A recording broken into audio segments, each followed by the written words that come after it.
25 처녀가 12살 꼬마와 결혼했습니다. 첫날 밤 신랑은 엄마를 외치며 울었고 두 번째 첫날 밤엔 창문으로 도망쳤습니다. 시어머니는 며느리를 내쫓으려 하고 젊은 기생은 신랑을 유혹합니다. 과연 세 번째 첫날 밤은 성공할까요? 13년을 기다린 여자의 기막힌 사연. 신랑이 12살? 이게 무슨 혼례입니까? 김씨 집안은 3대째 이어온 양반가였다. 하지만 아버지가 사업에 실패하면서 하루아침에 몰락했다. 아버지, 빚쟁이들이 또 찾아왔습니다. 25살 김옥부는 걱정스러운 얼굴로 아버지를 보았다. 옥부나, 미안하다. 아비가 무능해서. 아버지는 고개를 떨구었다. 빚이 1000냥이 넘었다. 갚을 방법이 없었다. 그때 중매쟁이 박 노파가 찾아왔다. 김진사님, 좋은 혼처가 있습니다. 혼처요? 우리 딸은 이미 25인데. 알고 있습니다. 하지만 상대 집안이 부자입니다. 지참금으로 1000냥을 주겠답니다. 아버지의 눈이 반짝였다. 1000냥이면 빚을 다 갚을 수 있다. 정말입니까? 하지만 무슨 조건이? 박 노파는 머뭇거리며 말했다. 신랑이 좀 어립니다. 얼마나 어린데요? 12살입니다. 순간 방 안이 조용해졌다. 옥부는 귀를 의심했다. 12살이라고요? 그건 아이잖아요. 하지만 집안이 부자입니다. 300석지기 땅을 가진 박진사댁입니다. 아버지는 고민에 빠졌다. 딸을 어린아이와 혼인시킨다는 게 말이 되는가? 하지만 빚을 갚을 방법이 없었다. 옥부나, 아버지 싫습니다. 12살 아이와 어떻게 혼인을? 미안하다. 하지만 우리 집안이 망하면 너도 길거리에 낳는다. 그것보다는. 옥부는 눈물을 흘렸다. 하지만 거부할 수 없었다. 집안을 살려야 했다. 알겠습니다. 하겠습니다. 혼례 날이 정해졌다. 동네 사람들이 수군거렸다. 25 처녀가 12살 애랑 혼인한다더라. 아이고, 저 처자 팔자가 기구하네. 첫날 밤을 어떻게 치르려고. 혼례식 날 옥부는 화려한 혼례복을 입었다. 하지만 마음은 무거웠다. 신랑 박도령이 나타났다. 정말로 어린아이였다. 키도 작고 얼굴도 앳되고 코까지 흘리고 있었다. 어머니, 저 누나가 왜 우리 집에 와요? 박도령은 어머니 치마폭을 잡고 물었다. 신부 옥부는 기가 막혔다. 저 애가 내 신랑이라고? 혼례는 진행됐다. 하지만 신랑은 계속 어머니만 찾았다. 어머니, 저 무서워요. 도령아, 이제 너도 장가든 사람이야. 의젓하게 굴어야지. 싫어요. 저 누나 무서워요. 하객들이 웃음을 참지 못했다. 옥부는 얼굴이 화끈거렸다. 예식이 끝나고 패백을 드렸다. 시어머니 정씨 부인이 옥분을 보았다. 며느리, 우리 아들이 아직 어립니다. 잘 돌봐주시오. 예, 어머님. 첫날 밤은 뭐 그냥 같이 자기만 하면 되겠지요. 아직 아이니까. 옥부는 고개를 끄덕였다. 하지만 속으로는 한숨이 나왔다. 이게 무슨 혼인인가? 나는 아내가 아니라 유모가 된 건가? 저녁이 되어 신방에 들어갔다. 붉은 촛불이 타올랐다. 옥부는 떨리는 마음으로 앉아 있었다. 문이 열리고 박도령이 들어왔다. 하지만 곧 울음을 터뜨렸다. 으앙! 어머니, 어머니, 도령님, 왜 그러십니까? 저 아줌마가 무서워요. 왜 제 방에 있어요? 옥부는 어이가 없었다. 아줌마라니. 도령님, 저는 이제 도령님의 부인입니다. 부인? 그게 뭐예요? 저는 어머니가 좋아요. 박도령은 문을 박차고 나가려 했다. 하지만 밖에서 시어머니가 문을 잠가버렸다. 도령아, 이제 너는 장가든 사람이야. 부인과 같이 자야 한다. 싫어요. 싫어요. 박도령은 울면서 문을 두드렸다. 옥부는 난감했다. 도령님, 진정하세요. 제가 무섭지 않아요. 무서워요. 아줌마 얼굴 무서워요. 옥부는 상처받았다. 자신이 그렇게 무섭게 생겼나. 1시간을 울던 박도령은 결국 지쳐서 바닥에 주저앉았다. 으, 어머니. 옥부는 한숨을 쉬며 박도령을 안아 올렸다. 가벼웠다. 정말 어린아이였다. 도령님, 이리 와서 누우세요. 싫어요. 그럼 바닥에서 주무실 건가요? 감기 걸려요. 옥부는 박도령을 억지로 이불 위에 눕혔다. 박도령은 여전히 훌쩍거렸다. 어머니, 보고 싶어요. 내일 아침에 볼 수 있어요. 이제 주무세요. 옥부는 박도령의 등을 토닥여줬다. 마치 어린 동생을 재우듯이. 얼마 후 박도령은 잠들었다. 코를 골며 새근새근 잤다. 옥부는 박도령의 얼굴을 보았다. 잠든 얼굴은 천사 같았다. 하지만 이 아이가 자신의 신랑이라니. 나는 이제 어떻게 사는 거지? 첫날 밤도 아니고. 애 재우는 밤이잖아. 옥부는 눈물을 흘렸다. 25 처녀의 첫날 밤은 그렇게 지나갔다. 다음 날 아침 시어머니가 신방문을 열었다. 어젯밤 어땠느냐? 옥부는 대답할 말이 없었다. 시어머니는 잠든 아들을 보고 피식 웃었다. 역시 그랬구나. 우리 아들이 아직 어려서. 며느리 고생 많았구나. 아닙니다, 어머님. 앞으로도 우리 아들 잘 돌봐주거라. 아직은 남편이 아니라 아들처럼 보살펴야 할 게다. 옥부는 고개를 끄덕였다. 그렇다. 자신은 아내가 아니라 보모가 된 것이다. 동네 사람들의 수군거림이 들려왔다. 첫날 밤에 신랑이 울었다더라. 당연하지. 12살 애가 뭘 알겠어. 저 며느리 불쌍하다. 25에 시집와서 애나 돌보게 생겼네. 옥부는 모든 소리를 들었다. 하지만 참았다. 이것이 자신의 팔자였다. 그날부터 옥분의 긴 기다림이 시작됐다. 신랑이 자라기를, 남자가 되기를 기다리는 기나긴 세월이. 혼인한 지 한 달이 지났다. 옥분의 생활은 완전히 바뀌었다. 아침마다 박도령을 깨워야 했다. 도령님, 일어나세요. 서당 가셔야죠. 응. 졸려요. 조금만 더. 박도령은 이불을 뒤집어 썼다. 옥부는 한숨을 쉬며 이불을 걷어냈다. 안 됩니다. 늦으면 훈장님께 혼나요. 싫어요. 아줌마가 깨우지 마요. 여전히 아줌마였다. 옥부는 쓴웃음을 지었다. 억지로 박도령을 일으켜 세웠다. 그리고 세수시켰다.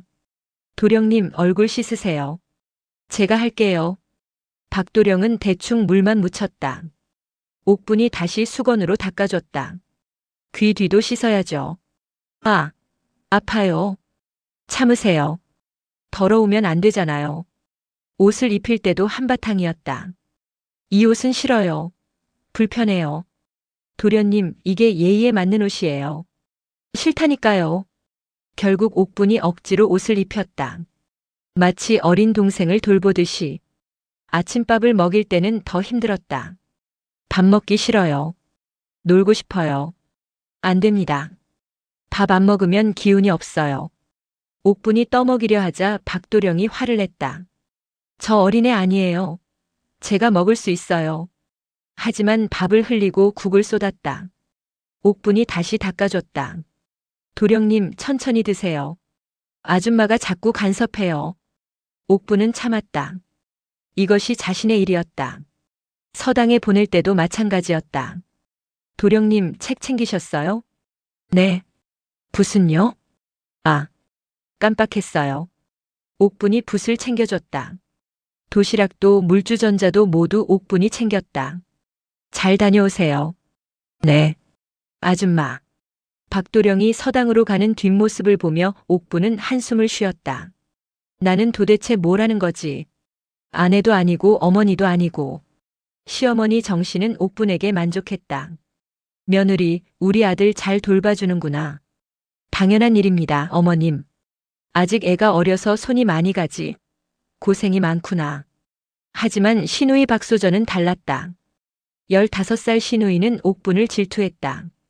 언니, 오빠 밥 왜 언니가 챙겨요? 제가 챙길 수 있어요. 소전님, 제가 하는 게 맞습니다. 이제 저는 도련님이. 부인? 웃기지 마세요.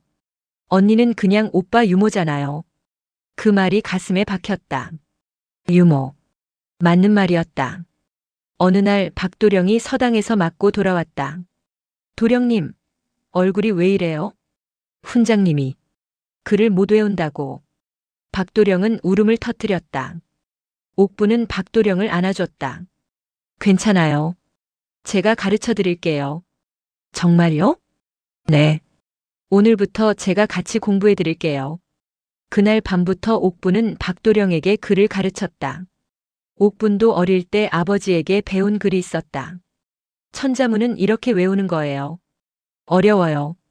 천천히 해봐요. 제가 도와줄게요. 박도령은 옥분을 올려다봤다. 처음으로 고마운 표정을 지었다. 아줌마. 고마워요. 아줌마가 아니라 부인이에요. 부인이 뭐예요? 도련님의 아내요. 아내? 그게 뭔데요? 박도령은 진심으로 몰랐다. 12살 아이에게 아내라는 개념은 없었다. 나중에 크면 알게 될 거예요. 한 달, 두 달이 지났다. 옥부는 박도령을 돌보며 살았다. 밥 먹이고 옷 입히고 공부 가르치고 재우고. 밤이 되면 같은 방에서 잤지만 아무 일도 없었다. 박도령은 그저 새근새근 잠들 뿐이었다.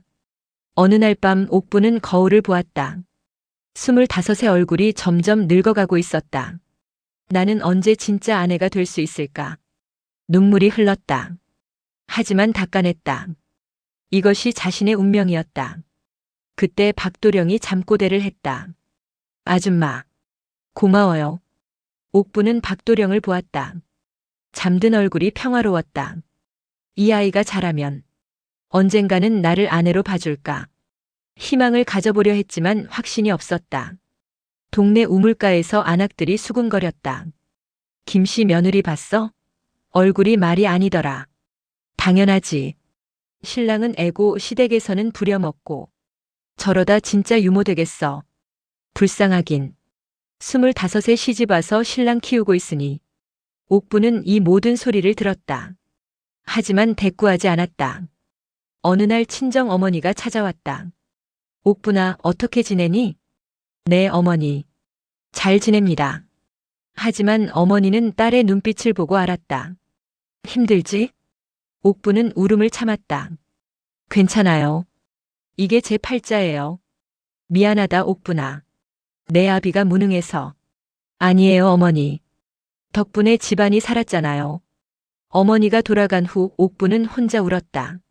하지만 오래 울 수는 없었다. 박도령이 서당에서 돌아올 시간이었다. 도령님 오셨어요? 배고프시죠? 제가 간식 준비했어요.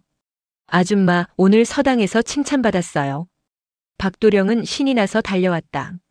처음으로 옥분에게 먼저 이야기했다. 정말요? 대단해요. 아줌마가 가르쳐준 덕분이에요. 박도령은 환하게 웃었다. 옥분도 따라 웃었다. 그래. 이 아이가 잘하는 걸 보는 것도 나쁘지 않은가. 작은 위안을 찾으며 옥부는 하루하루를 버텼다. 하지만 밤이 되면 여전히 외로웠다. 같은 방에 있지만 혼자인 것 같았다. 언제까지 이렇게 살아야 하는 걸까? 옥분의 긴 기다림은 계속됐다. 5년이 흘렀다. 박도령은 17이 되었다. 옥분은 30살이 되었다. 박도령은 키가 훌쩍 자라 이제 옥분보다 컸다. 목소리도 굵어지고 얼굴에는 수염이 자라기 시작했다. 도련님 면도하셔야죠. 제가 할게요. 이제 어린애 아니에요. 박도령은 투덜거렸다. 하지만 면도를 서툴게 하다가 배웠다. 아야, 피나요. 옥분이 황급히 약을 발랐다. 가만히 계세요. 제가 해드릴게요. 에이, 부인은 저를 어린애 취급해요. 부인. 이제는 아줌마가 아니라 부인이라고 불렀다. 5년 만에 생긴 변화였다. 시어머니 정씨는 어느 날 옥분을 불렀다. 며느리, 이제 우리 아들이 17이 되었구나. 예, 어머님. 이제 첫날 밤을 치를 나이가 되었어. 옥분은 얼굴이 화끈거렸다. 5년을 기다렸던 말이었다. 어머님, 오늘 밤 아들과 함께 지내거라. 이제 진짜 부부가 될 시간이야. 옥부는 떨리는 마음으로 고개를 끄덕였다. 드디어 진짜 아내가 될 수 있는 것인가. 그날 저녁 옥부는 정성껏 머리를 빗고 옷을 차려입었다. 5년 전 첫날 밤처럼 긴장됐다. 박도령도 준비를 했다. 하지만 얼굴이 창백했다. 형님 괜찮아? 친구 김서방이 물었다. 박도령은 서당 친구들과 술을 마시고 있었다. 사실은 오늘 밤이 드디어 첫날 밤이구나. 친구들이 웃었다. 박도령은 얼굴이 빨개졌다. 첫날 밤이 뭐야? 그냥 평소처럼 자면 되는 거 아냐? 뭐? 너 정말 모르는 거야? 뭘 모르는데? 친구들은 박도령에게 첫날 밤에 대해 설명하기 시작했다. 과장되고 무섭게. 첫날 밤은 전쟁터야. 남자의 용기가 시험받는 거지. 겁먹으면 안 돼. 여자는 남자의 기세를 본단 말이야. 아파도 참아야 해. 박도령은 점점 겁이 났다. 그렇게 무서운 거야? 당연하지. 친구들의 말을 듣고 박도령은 패닉에 빠졌다. 밤이 되어 신방으로 들어갔다. 옥분이 촛불 아래 앉아 있었다. 5년 전과는 달랐다. 이제는 30살 여인의 차분한 아름다움이 있었다. 도련님 오셨어요. 네. 부인. 박도령은 문 앞에 서서 망설였다. 다리가 떨렸다. 왜 그러세요? 들어오세요. 저기. 박도령은 한 발짝 다가갔다가 뒤로 물러섰다. 도련님? 저 화장실 다녀올게요. 박도령은 황급히 방을 나갔다. 옥부는 어리둥절했다. 한참을 기다렸지만 박도령은 돌아오지 않았다. 도련님? 어디 계세요? 옥분이 밖으로 나갔다. 박도령이 마당 구석에 웅크리고 있었다. 도련님, 왜 여기 계세요? 저기, 배가 아파서. 거짓말이었다. 박도령은 친구들이 한 말 때문에 겁이 나서 숨어 있었던 것이다. 들어가세요. 감기 걸려요. 아니, 조금만 더. 도련님, 옥분이 박도령의 손을 잡아 끌었다. 박도령은 깜짝 놀라 손을 뿌리쳤다. 그 바람에 옥분이 비틀거렸다. 박도령이 황급히 옥분을 붙잡았다. 두 사람의 몸이 가까워졌다. 박도령은 옥분의 얼굴을 처음으로 가까이서 봤다. 부인이 이렇게 예뻤나? 심장이 두근거렸다. 하지만 동시에 친구들의 말이 떠올랐다. 전쟁터 무섭다 아프다. 으악. 박도령은 옥분을 밀치고 담장 쪽으로 뛰어갔다. 도련님, 어디 가세요? 박도령은 담을 타고 넘으려 했다. 하지만 담이 높아서 올라갈 수가 없었다. 도련님, 대체 왜 그러세요? 옥분은 황당하고 서러웠다. 5년을 기다렸는데 신랑이 도망을 치다니. 저는 무서워요. 뭐가 무섭다는 거예요? 첫날 밤이요. 옥분은 어이가 없었다. 첫날 밤이 무섭다니. 도련님, 첫날 밤이 뭐가 무서운데요?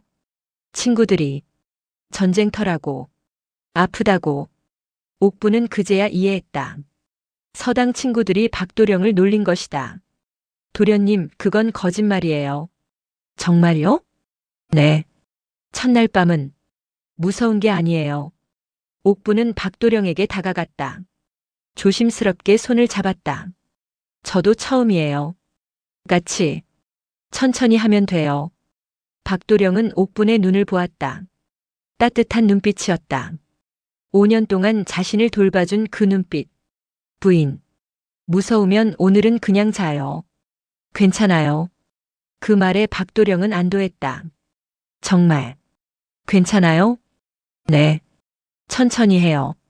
두 사람은 방으로 돌아갔다. 하지만 박도령은 여전히 긴장했다. 이불에 누웠지만 꼼짝도 하지 않았다. 마치 나무 토막처럼. 도련님, 편하게 주무세요. 네. 1시간이 지났다. 2시간이 지났다. 아무 일도 일어나지 않았다. 새벽이 되자 박도령은 옥분이 잠든 것을 확인하고 조용히 창문을 열었다. 그리고 창문으로 빠져나갔다. 아침에 옥분이 깨어났을 때 옆자리는 비어 있었다. 도련님? 밖으로 나가보니 박도령이 사랑채에서 자고 있었다. 옥분은 주저앉았다. 눈물이 쏟아졌다. 또 또 실패했어. 시어머니가 아침에 물었다. 어젯밤은 어땠느냐? 옥부는 대답할 수 없었다. 시어머니는 한숨을 쉬었다. 우리 아들이 아직 철이 없구나. 시누이 박소저가 비웃었다. 오빠가 언니한테 관심이 없나 봐요. 이제 30인데. 그 말이 가슴에 박혔다. 옥부는 고개를 숙였다. 동네 사람들이 또 수군거렸다. 두 번째 첫날 밤도 실패했다더라. 신랑이 창문으로 도망쳤대. 저 며느리 정말 불쌍하다. 옥부는 모든 소리를 들었다. 30살이 된 자신. 여전히 진짜 아내가 되지 못한 자신. 언제까지 기다려야 하는 거지. 절망이 밀려왔다. 하지만 포기할 수도 없었다. 이미 5년을 기다렸는데. 그날 밤 옥부는 혼자 방에서 울었다. 도대체 나는 뭘 잘못한 거지? 두 번째 첫날 밤 실패 후 옥분의 처지는 더 나빠졌다. 시어머니는 한숨만 쉬었다. 며느리 미안하구나. 우리 아들이 아직 철이 없어서. 괜찮습니다, 어머님. 하지만 괜찮지 않았다. 30살이 되었는데 여전히 처녀처럼 살고 있었다. 시누이 박소저는 노골적으로 무시하기 시작했다. 언니, 빨래 좀 해줘요. 소저님, 제가 해드리죠. 언니는 어차피 할 일 없잖아요. 오빠랑도 안 자는데.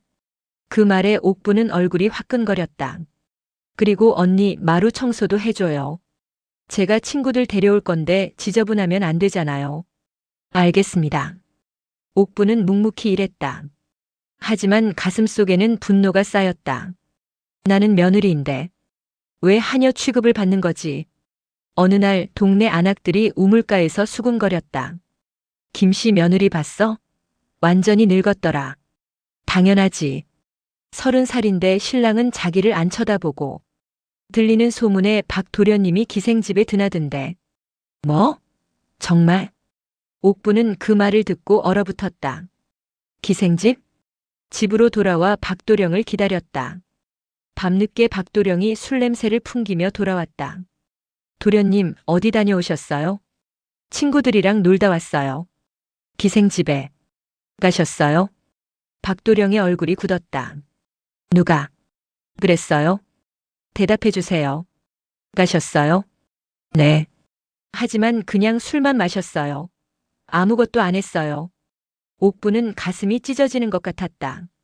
저는 여기 있는데 왜 그런 곳에? 부인은 부인이잖아요.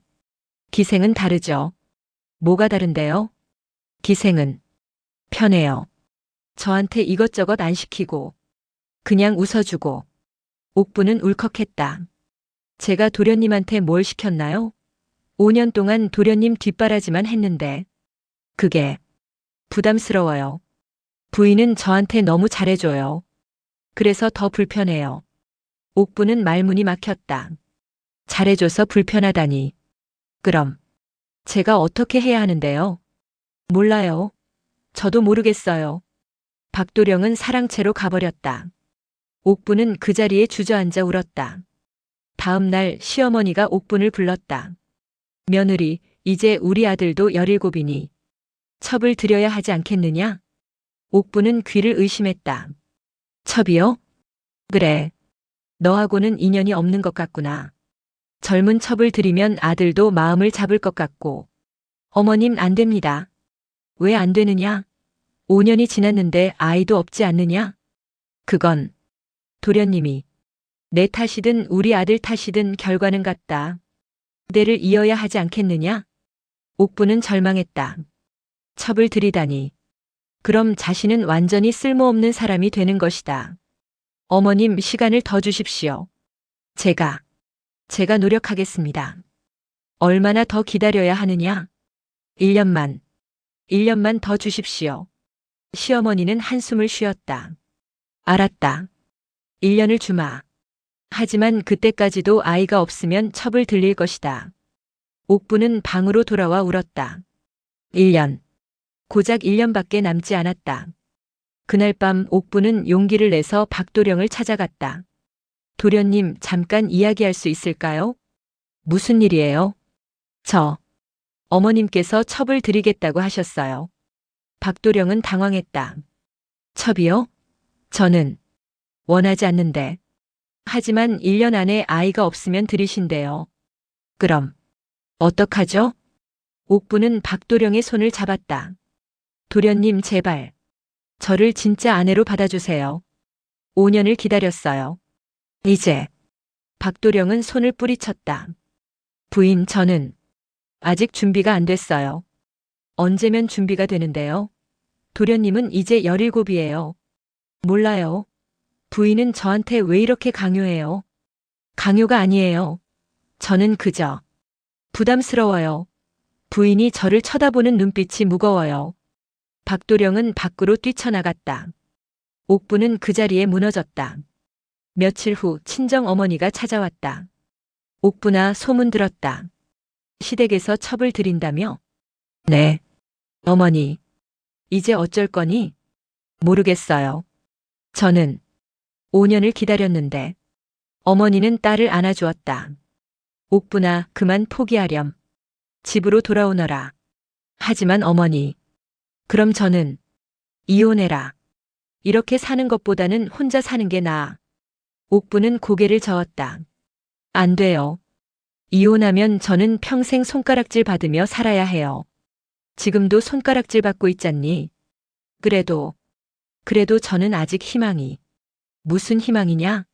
5년을 기다렸는데 신랑은 기생집이나 드나들고. 옥부는 울음을 터뜨렸다. 어머니 말이 맞았다.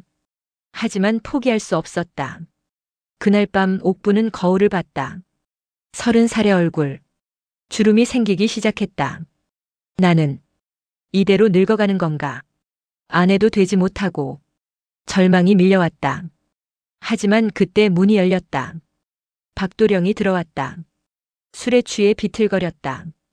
도련님, 괜찮으세요? 부인, 미안해요. 갑자기 왜요?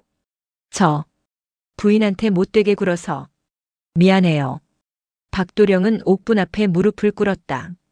부인이 저를 얼마나 돌봐줬는데. 저는 기생집이나 다니고. 도련님, 하지만 저는 아직도 무서워요. 부인이랑 그걸 하는 게. 옥부는 박도령을 일으켜 세웠다. 괜찮아요. 천천히 해요. 제가 기다릴게요. 정말 기다려줄 거예요? 네. 도련님이 준비될 때까지. 박도령은 옥분을 안았다. 처음으로 자발적으로 안았다. 고마워요, 부인. 옥분도 박도령을 안았다. 작은 희망이 생겼다. 조금만 더 기다려보자. 하지만 1년이라는 시간은 짧았다. 과연 그 안에 박도령이 변할 수 있을까? 옥부는 불안했지만 믿기로 했다. 5년을 기다렸는데 1년쯤이야. 박도령은 그날 밤 이후 조금씩 달라지기 시작했다. 기생집에 가지 않았다. 술도 줄였다.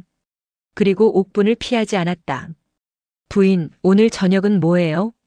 도련님이 좋아하시는 생선찜이에요. 감사합니다. 예전에는 당연하게 여겼는데 이제는 고맙다고 말했다. 같이 밥을 먹을 때도 달라졌다. 부인, 이거 드세요. 박도령이 반찬을 옥분의 그릇에 덜어줬다. 처음 있는 일이었다. 도련님, 제가 할게요.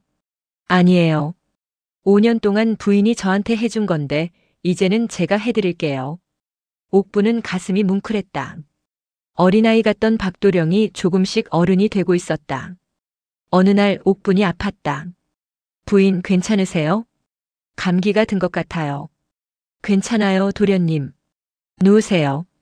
제가 죽 끓여 드릴게요. 아니에요, 제가. 안 돼요. 부인은 쉬세요. 박도령은 서툴게 죽을 끓였다. 타기도 하고 짜기도 했지만 정성이 담겨 있었다. 맛없죠? 아니에요. 맛있어요. 옥부는 눈물이 날 것 같았다. 박도령이 처음으로 자신을 돌봐주고 있었다. 며칠 후 박도령은 과거 시험 준비를 시작했다. 부인, 저 과거 보려고 해요. 정말요? 네. 이제 철없이 놀기만 하면 안 될 것 같아요. 부인한테 떳떳한 남편이 되고 싶어요. 옥부는 감동했다. 제가 도와드릴게요. 같이 공부해요. 밤마다 두 사람은 함께 공부했다. 옥분이 책을 읽어주고 박도령이 글을 외웠다. 부인은 정말 똑똑하세요. 어떻게 이렇게 많이 하세요? 아버지께서 어릴 때 가르쳐 주셨어요. 부인 같은 여자랑 결혼한 제가 운이 좋네요. 박도령의 눈빛이 달라졌다. 이제는 옥분을 유모가 아니라 여자로 보기 시작했다. 어느 날 밤 공부를 하다가 박도령이 옥분의 손을 잡았다. 부인. 네, 도련님. 부인이 예뻐 보여요. 옥분은 얼굴이 빨개졌다. 도련님. 5년 동안 같이 살았는데 오늘 처음으로 부인이 여자로 보여요. 박도령은 조심스럽게 옥분에게 다가왔다. 옥분의 심장이 빨리 뛰었다. 드디어인가. 하지만 박도령은 옥분의 이마에 가볍게 입을 맞추고 물러났다. 죄송해요. 아직은 조금 더 시간이 필요해요. 옥분은 실망스러웠지만 이해했다. 괜찮아요. 천천히 해요. 하지만 시간은 얼마 남지 않았다. 시어머니가 준 1년 중 이미 반년이 지났다. 어느 날 옆집 양반 이서방이 옥분에게 접근했다. 김부인, 요즘 어떻게 지내시오? 잘 지냅니다. 들리는 소문에 신랑이 부인을 제대로 대접하지 않는다던데. 무슨 말씀이신지. 내가 부인을 첩으로 삼아주겠소. 그렇게 젊고 아름다운데 썩히기 아까우니. 옥분은 화가 났다. 말씀 조심하십시오. 왜? 어차피 신랑은 부인을 여자로 안 보지 않소? 그때 박도령이 나타났다. 뭐라고 하셨습니까? 아, 박도련님. 내가 부인에게. 제 부인한테 함부로 말하지 마십시오. 박도령은 이서방의 멱살을 잡았다. 다시 한번 부인을 쳐다보기만 해봐요. 그때는 가만두지 않겠습니다. 이서방이 도망간 후 옥분은 박도령을 보았다. 도련님.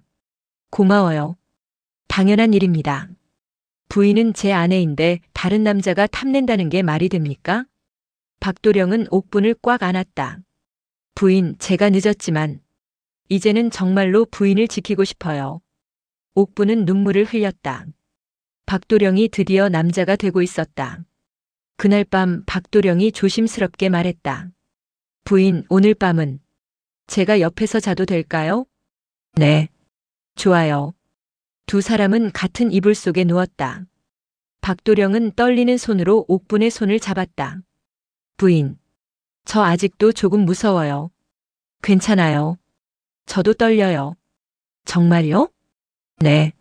저도 처음이니까요. 박도령은 옥분을 안았다. 5년 만에 처음으로 진심으로 안았다. 부인, 사랑해요. 저도 사랑해요, 도련님.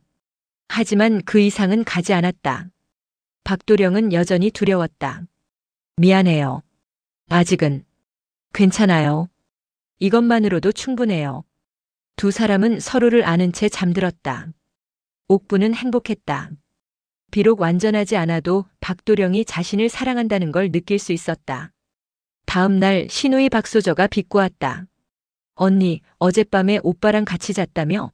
그런데 또 아무 일도 없었다며? 소저님, 우리 하녀가 봤대요. 오빠가 아침에 멀쩡하게 나오는 거. 옥분은 부끄러웠지만 참았다. 소저님, 제 일에 신경 쓰지 마세요. 언니가 우리 오빠 망치고 있잖아요. 계속 실패하면 첩 들어와요. 그 말에 옥분은 가슴이 철렁했다. 맞는 말이었다. 이미 반년이 지났다. 그날 밤 옥분은 박도령에게 솔직하게 말했다. 도련님, 우리 시간이 얼마 안 남았어요. 알아요. 반년 후면 어머님이 첩을 들이실 거예요. 박도령은 고개를 끄덕였다. 제가 노력할게요. 부인을 잃고 싶지 않아요. 도련님. 하지만 제게 시간을 조금만 더 주세요. 저도 준비하고 있어요. 옥분은 박도령을 믿기로 했다. 5년을 기다렸는데 반년쯤이야. 며칠 후 박도령은 서당 선생님을 찾아갔다. 선생님, 첫날 밤에 대해 여쭤봐도 될까요? 오호, 드디어 관심이 생겼구나. 선생님은 박도령에게 진실을 알려줬다. 친구들이 한 말은 거짓이고 첫날 밤은 무서운 게 아니라 아름다운 것이라고. 도령, 부인을 사랑하느냐? 네, 사랑합니다. 그럼 두려워하지 마라. 사랑하는 사람과 함께하는 것은 자연스러운 일이다. 박도령은 용기를 얻었다. 이제 준비가 됐어. 부인을 진짜 아내로 맞이할 준비. 박도령은 집으로 돌아가며 결심했다. 곧 다가올 과거 시험에 합격하고 부인을 떳떳하게 모실 수 있는 남자가 되겠다고. 과거 시험 날이 다가왔다. 박도령은 19이 되었고 옥부는 31살이 되었다. 도련님, 도시락 챙기셨어요? 네, 부인. 걱정 마세요. 박도령은 옥분이 정성껏 싼 도시락을 받았다. 옥분의 손에 벤 상처가 보였다. 부인, 손이. 괜찮아요. 도련님이 합격만 하면 돼요. 박도령은 옥분의 손을 잡고 입을 맞췄다. 꼭 합격해서 돌아올게요. 부인을 위해서. 옥분은 눈물을 글썽이며 박도령을 배웅했다. 사흘간의 시험이 끝나고 한 달 후 방이 나왔다. 급제자 명단. 장원은. 박도령. 동네가 발칵 뒤집혔다. 19의 나이에 장원급제라니. 박진사댁 아들이 장원급제했다. 대단하다. 19의 장원이라니. 옥부는 기뻐서 울었다. 박도령이 해냈다. 함께 공부했던 밤들이 떠올랐다. 며칠 후 박도령이 의기양양하게 돌아왔다. 관복을 입은 모습이 당당했다. 부인, 제가 해냈어요. 축하해요, 도련님. 박도령은 옥분을 들어 올렸다. 옥분은 깜짝 놀랐다. 도련님, 부인 덕분이에요. 부인이 없었으면 불가능했어요. 온 동네 사람들이 축하하러 왔다. 잔치가 벌어졌다. 하지만 그날 밤 수군거림도 시작됐다. 박 도련님 이제 출세했으니 젊은 첩 드리겠지? 당연하지. 부인이 30 넘었는데. 게다가 아직도 아이가 없잖아. 불쌍하긴. 6년을 기다렸는데. 옥부는 이 모든 소리를 들었다. 가슴이 철렁했다. 다음 날 시어머니가 옥분을 불렀다. 며느리, 우리 아들이 장원급제했구나. 네, 어머님. 다행입니다. 이제 아들이 벼슬길에 나갈 것이다. 한양으로 가야 하지. 그러시겠죠. 그런데 며느리 아직도 아이가 없구나. 옥부는 고개를 숙였다. 1년이 지났다. 내가 준 시간이. 어머님, 이제 젊은 첩을 드려야겠다. 대를 이어야 하지 않겠느냐. 옥부는 눈물이 쏟아질 것 같았다. 어머님 제발. 조금만 더. 6년을 기다렸다. 이제 그만하자꾸나. 도련님은 뭐라고 하셨습니까? 아직 말하지 않았다. 하지만 아들도 동의할 것이다. 그날 밤 옥부는 박도령을 기다렸다. 하지만 박도령은 돌아오지 않았다. 새벽에야 박도령이 술 냄새를 풍기며 돌아왔다. 도련님 어디 가셨어요? 친구들이랑. 축하 술자리. 어머님께서 첩을 들이신다고 하셨어요. 박도령은 멈춰섰다. 알고 있어요. 도련님은 어떻게 생각하세요? 박도령은 대답하지 않았다. 옥부는 가슴이 무너졌다. 도련님, 대답해 주세요. 부인, 저도 고민 중이에요. 고민이요? 뭘 고민하는데요? 친구들이. 그래요.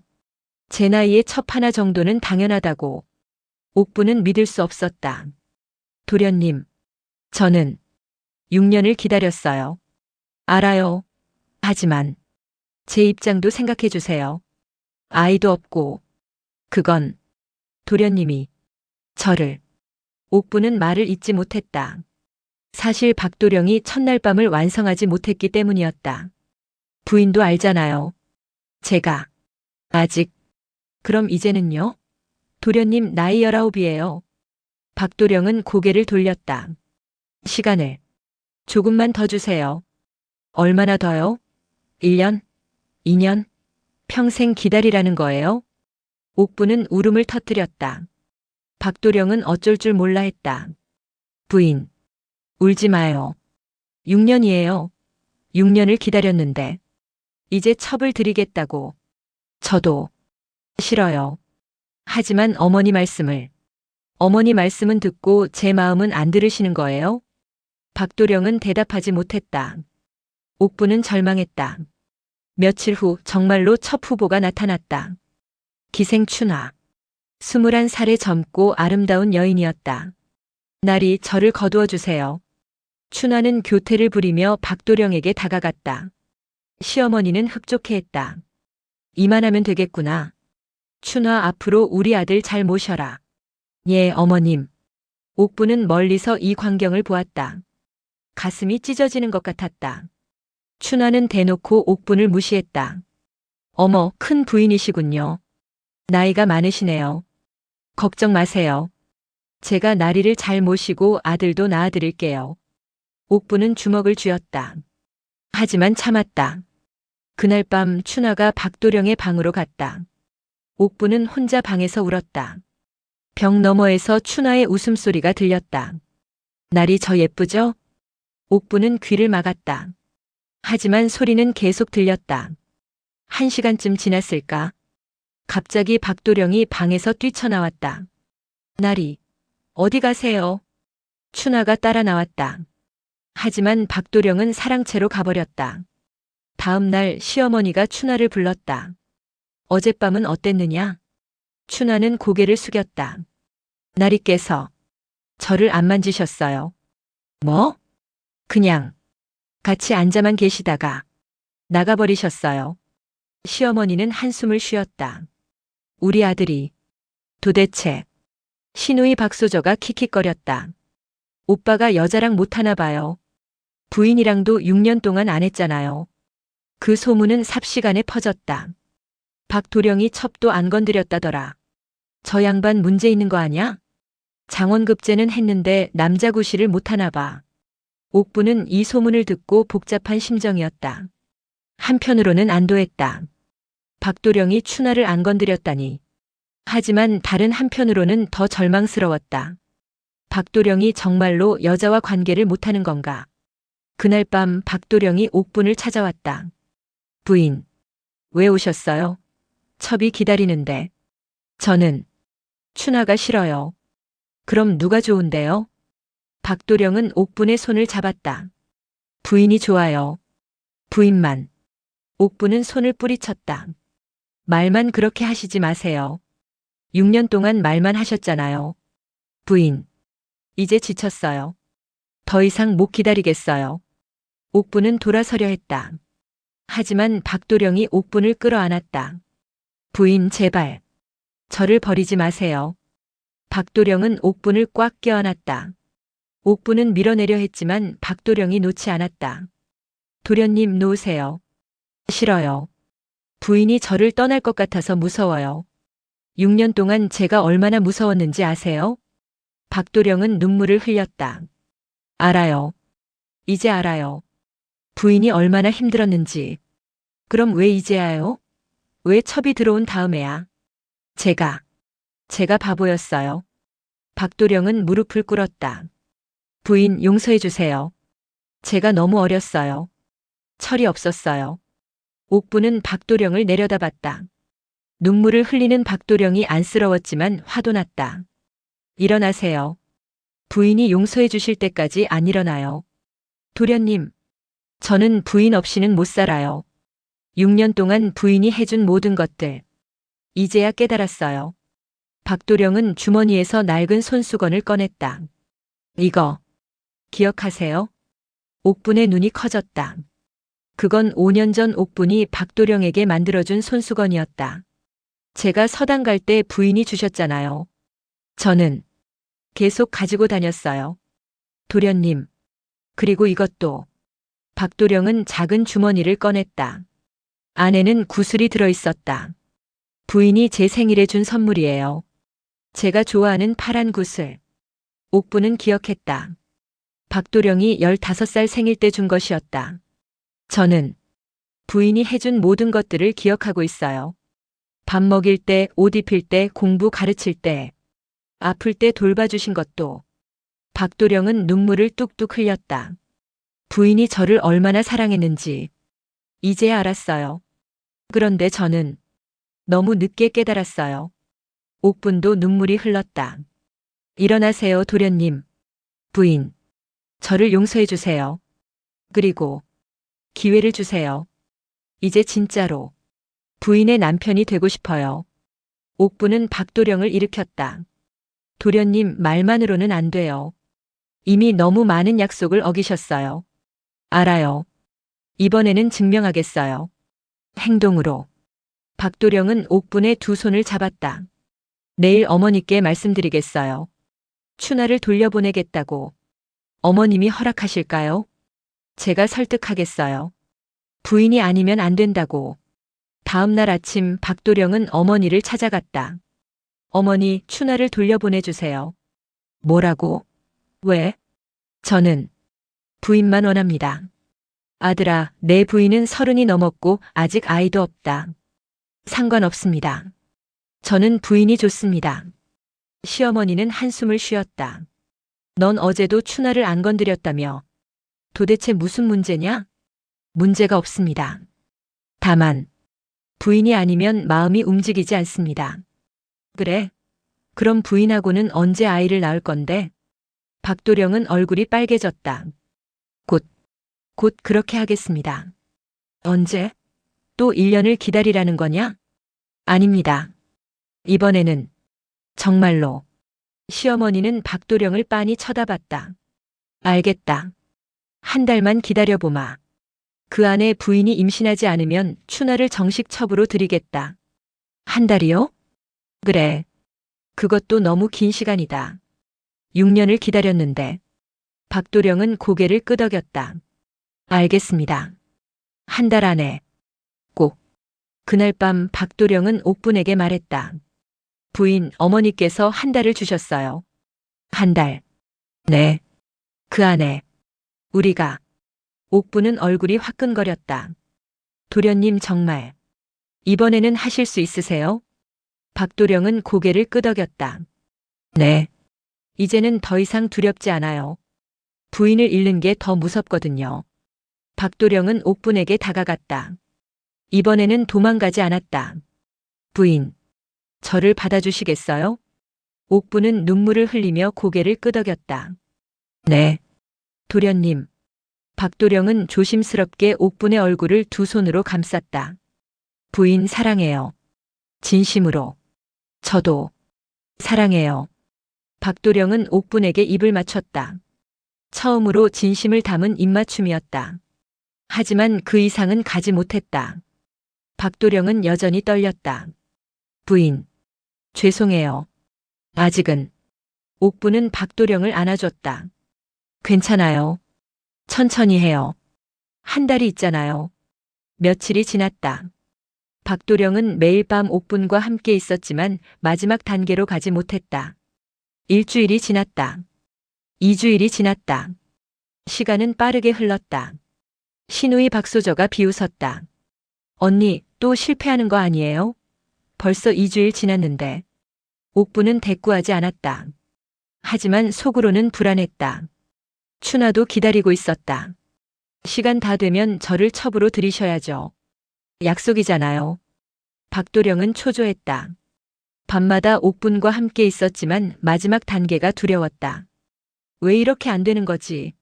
3주일이 지났다. 이제 일주일밖에 남지 않았다. 어느 날 밤 박도령의 스승 훈장님이 찾아왔다. 도령 들었다. 아직도 부인과. 선생님, 어떡하죠? 시간이 얼마 안 남았어요. 훈장님은 박도령을 따끔하게 꾸짖었다. 도령, 내가 두려워하는 게 뭐냐?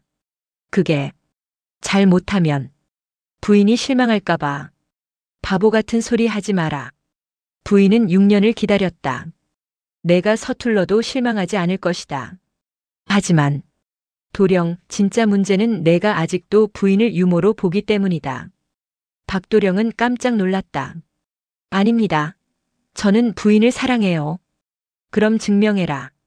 말이 아니라 행동으로. 부인을 여자로 아내로 대해라. 훈장님이 떠난 후 박도령은 깊이 생각했다. 맞아. 나는 아직도 부인을 어린 시절 나를 돌봐준 사람으로만 보고 있어. 그날 밤 박도령은 결심했다. 부인. 네, 도련님. 오늘 제가 진짜 남편이 되겠습니다. 옥부는 떨렸다. 박도령의 눈빛이 달랐다. 도련님. 부인, 저를 믿어주세요.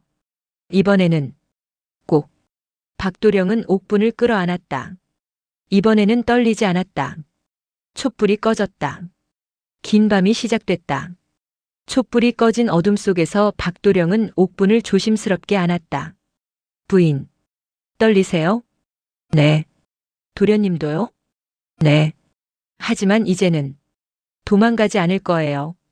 박도령은 옥분의 머리끈을 천천히 풀었다.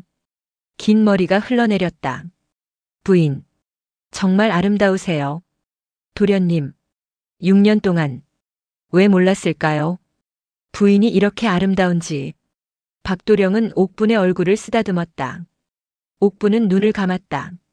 부인, 제가 서툴면 말씀해 주세요. 괜찮아요. 저도 처음이니까. 같이 배워가요. 박도령은 옥분의 저고리 고름을 풀기 시작했다. 손이 떨렸지만 멈추지 않았다. 부인, 사랑해요. 저도 사랑해요, 도련님. 6년 만에 드디어 두 사람은 진짜 부부가 되었다. 서툴렀지만 진심이 담겨 있었다. 어색했지만 따뜻했다. 부인, 아프지 않으세요? 괜찮아요. 계속하세요. 박도령은 옥분을 꽉 안았다. 옥분도 박도령을 안았다. 얼마나 시간이 흘렀을까? 두 사람은 서로를 아는 채 숨을 고르고 있었다. 부인, 저 잘했어요? 옥분은 눈물을 흘렸다. 기쁨의 눈물이었다. 네, 너무 좋았어요. 정말요?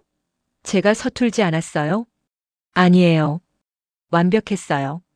박도령은 안도하며 옥분을 더 꽉 껴안았다. 부인, 이제야 알겠어요.